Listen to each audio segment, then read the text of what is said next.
I'm here with Sarah Irani. One of the things I love about you is how much passion you have about this thing called the Paradise Realm.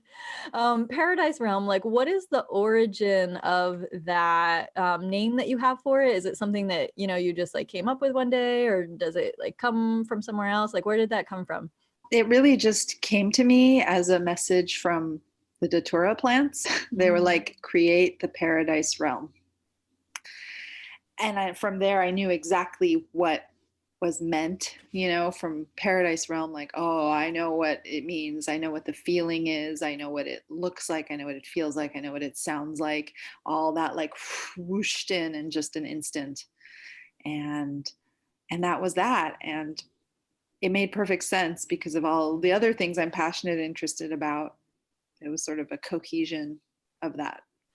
Oh, yes. So I love that it came from like direct communication with the sacred Datura plant. So then can you just talk a little bit more about that relationship and who is Datura and how did you get to know her? Well, Datura is a plant that is native here in my backyard, and she was just doing her thing, hanging out. And once the winter rains came, she just really exploded. A couple different daturas throughout the yard and went from being a small plant to like a shrub, basically. And she is a plant that is considered both poisonous and visionary. Um, but not to be used by anyone except people who really know what they're doing, meaning people with like a direct shamanic lineage who have learned how to use the plant, because many un I don't know, uneducated users have flat out died from using Datura. But basically, she has this beautiful white flower that opens up in the evenings and stays open all night. And um, pretty much anyone who sees the Datura flower is just like, wow. She's a very mesmerizing, enchanting plant, really draws you in, really lovely smell. And then in contrast, the leaves of the Datura plant have this kind of horrible smell. So the flower is enchanting, and then you get too close and you rub against the leaves and you're like, what is this sort of rotten odor?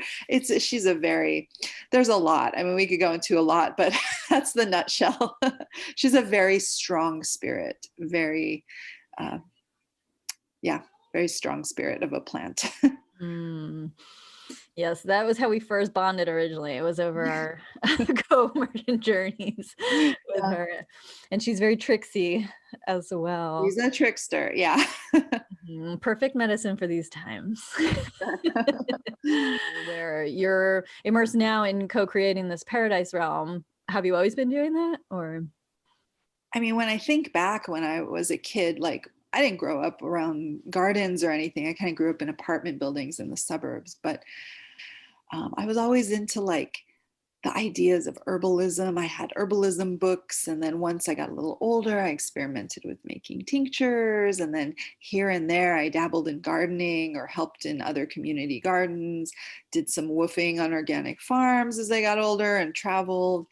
And permaculture, once I started learning about permaculture and food forests, and actually walked through a 20-year-old food forest in Ecuador with just huge mature trees that all year, any time of year, some portion of the trees would just be bearing fruit, vines, shrubs, like everything. It was a food forest. And when I started learning about that, I was like, this is amazing. Like this is the thing. And so just through life, anywhere I've gardened or planted fruit trees, like I've always tried to implement some of those principles. I am not a permaculture expert myself, but I can geek out on watching videos. If you go on YouTube and search for greening the desert, I mean, you can see videos about like places that look impossible that have been brought back to life with just knowing how to slow down the water, sink the water into the earth, and planting some native things and just watching nature. We humans have destroyed a lot of nature, but we can also help get things back. And with the right help and knowing what to do, and then just putting a few things in place and then letting nature take its course again and just being support and maintenance as needed, it's amazing within 5 or 10 years what can happen. Truly miraculous. Yay, So Paradise Realm, here we that's come. that's been a passion. Yeah, but the words Paradise Realm only came to me more recently last summer when, like I said, that came from the, just the words of the Datura, and that I feel like it wrapped it up, not just the plants and the permaculture, but also sort of a spiritual experience, like a real life experience as well. Amazing. So you touched on one thing that I pretty much think about all the time. And so there is this question, and I think it's an open question and a really important one, about how we relate, to these very sacred, plant beings, especially when you're relating to one that is toxic or poisonous, right? So can you speak to like what that means for you?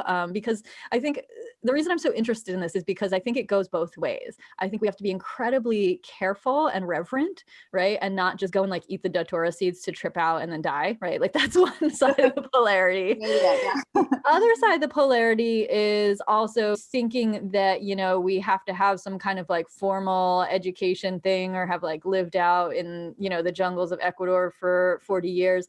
And that there's there's knowledge, I think, that's coming through, in lots of different ways. There is the capacity to connect really directly with other beings. And I think a lot of people are opening up to that. And maybe they've had experience in their past lives, or like, I think it's a little more fluid than like getting your PhD in herbalism. You know what I mean? Well, I'm not sure how you said it. I want to make sure nobody misunderstands. I don't personally have a direct shamanic lineage of any kind. And as far as Datura being a very, very toxic plant, like, yes, there are people who have for centuries, millennia, some tribes and cultures who have known how to use it for ingesting, which is the dangerous way of using it. And they have their own practices and traditions, and that's that. And that's not something I dabble in. But as far as sitting with the plant and listening to the plant, touching the plant, smelling the plant, if it's not a extremely poisonous plant, nibbling it, tasting it, those are things that anybody can do. You don't need a shamanic lineage. You don't necessarily need a teacher, although it can be nice if you know someone who can mentor you, help you know some of the steps so that you can really help you open up and listen to plant communication. That's something anybody can do. Basically, there's no right or wrong way. If you're hiking somewhere or in your own backyard and there's some plant that really calls your attention, whether it's its beauty or there's something about its energy or its smell, and you just love to be around it and you want to get closer, like get closer. You can sit with it, see if it has something to say, and it's okay if it doesn't, or if you don't hear it. Like, it's not always this thing of like where you get this big magnificent download. I mean, I all the time I'll be sitting out there and I'm like, I'm not really hearing a thing, but I have cultivated a relationship with the plants. I have perhaps planted them or pruned them, or I water them, or I know what their name is, and I watch the hummingbirds come get nectar from the flowers. So it's like I have a relationship with the plant. It's not always like hearing something. So there's no right or wrong way to do that. The only right or wrong way is if you're dealing with a highly toxic plant. So one final thing is, I really appreciate the way in which you connect to and have relationships with the plants and are able to remain, or perhaps encourages you to be humble in the face of this, great world that we live in. So is there anything you have to say about that, about how to approach, working with the world with humility? I think the compost pile reminds me that all the time, and watching the seasons, because some plant that grew just magnificently and beautifully, and then in the other side of the season, just the leaves die and it just kind of goes back to being dormant. I cut part of it down and I put it in the compost pile, and I just watch things cycle, and then the compost feeding the soil again. And so to me, it's like, oh yeah, I'm living my human life and all these things are happening, but ultimately I'm going to be compost in the soil, and I will definitely not be embalmed and in a big heavy coffin. Like, I want to be as close to the soil as possible, and have a tree planted over me, and have that be whatever my tree, the tree, which in hundreds of years no one will even know a person was planted under there. It'll just be this beautiful tree. And I feel honored that this body gets to go back and get decomposed and fed on by plants in the future. Like, I think that's amazing. And I remember being like probably 9 years old and thinking that, and wanting to just be buried straight in the earth and have a tree planted over me. So that reminds me to be humble, because no matter what billionaire, Maserati mansion, or power position of political power, it doesn't matter. We're all just going to be skeletons and dust at some point. So do your best in this lifetime, and know that it's going to be all swept away at one point too.